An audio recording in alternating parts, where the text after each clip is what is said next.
Hi everyone! In the previous episodes, we told you about US and Japanese tech trees, game maps, signal flags, and camouflage in our game. Today, we invite you to the heart of World of Warships, its game engine. Full speed ahead!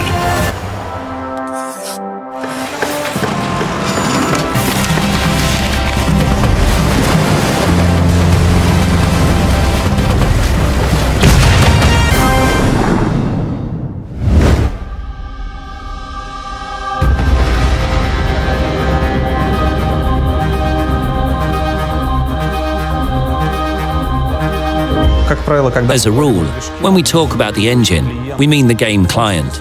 Other than that, there is the server engine, and together they make up a single technology.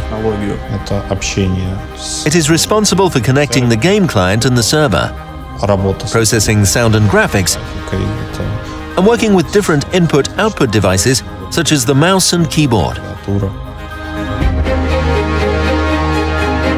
A game engine is the central software component of any video game.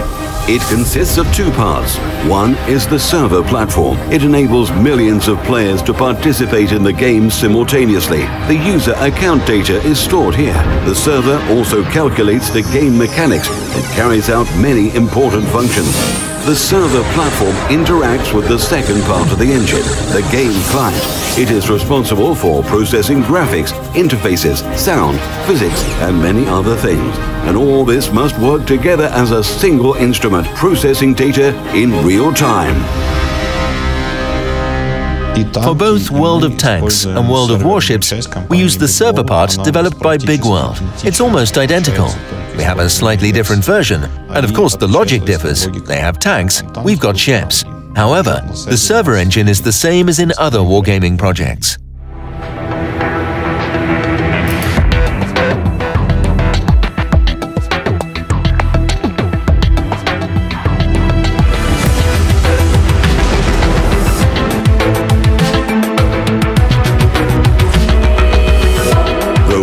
Wargaming projects have the same server engine.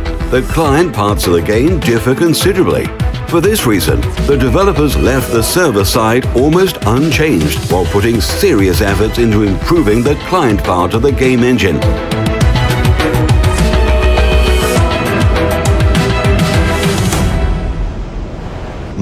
From the start, the Big World engine had an outdated client. The server part was, and still is, in excellent shape. And we had the task of adapting the client part to our requirements. There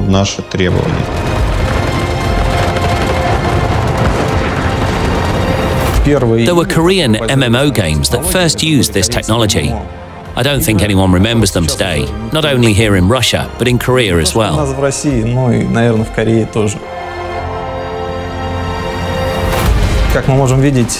As you can see, our teams from Minsk, St. Petersburg and Kiev were able to rework the technology in such a way that instead of characters running around and flying dragons, we now have World War II battlefields, tanks and ships.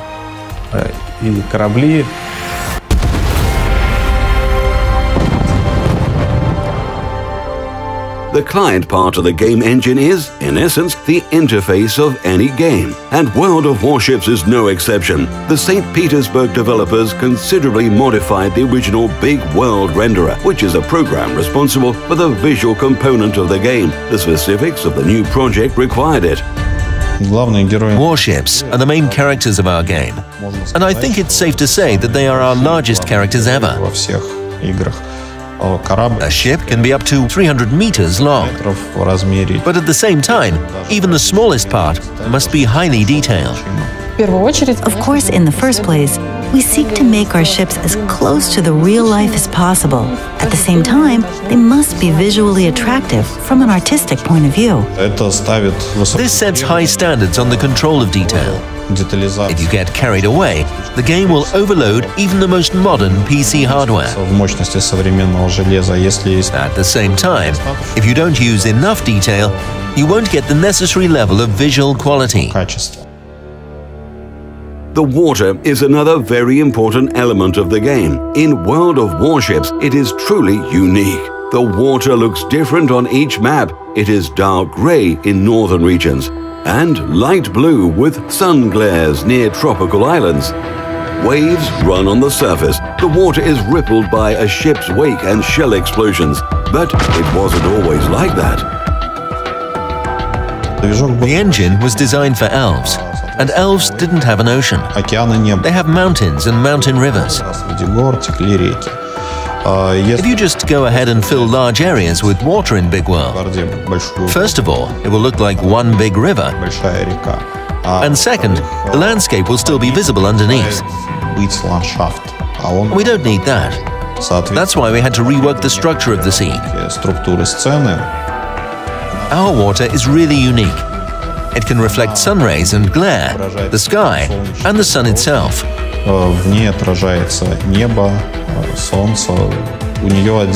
Our artists can set up an enormous number of physical parameters for the water. Not only water, but the game graphics as a whole are one of the most complex elements of World of Warships. At any moment in the game, you can see the whole map, then move to any place with the help of binoculars, and then return back to your ship. And all this must happen without additional loading and delays. These requirements posed a serious challenge for developers. Continuous control, observing constant balance, and multiple tests are important. At first, we test it inside the department of 3D content creation.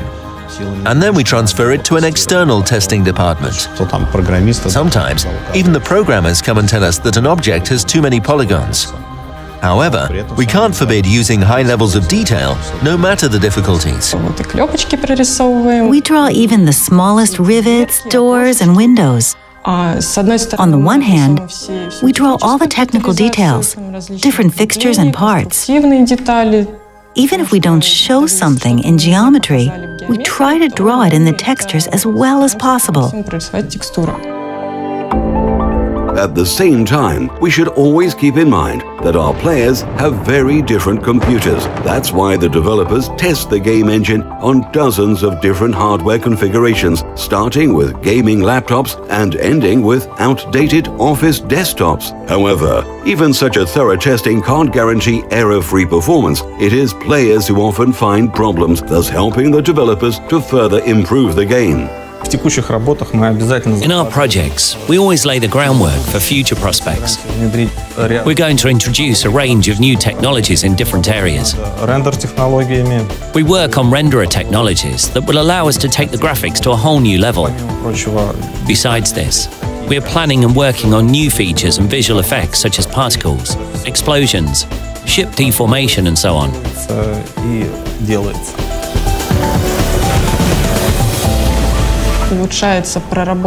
The texture details are getting better.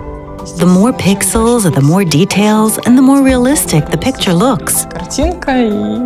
Of course, the more pixels an artist has at their disposal, the more visually attractive the ships can be. Work on the World of Warships game engine continues. In the future, the developers are going to take the visual effects of the game to a cinematic level. In the end, we want to have the most epic game about warships in the world.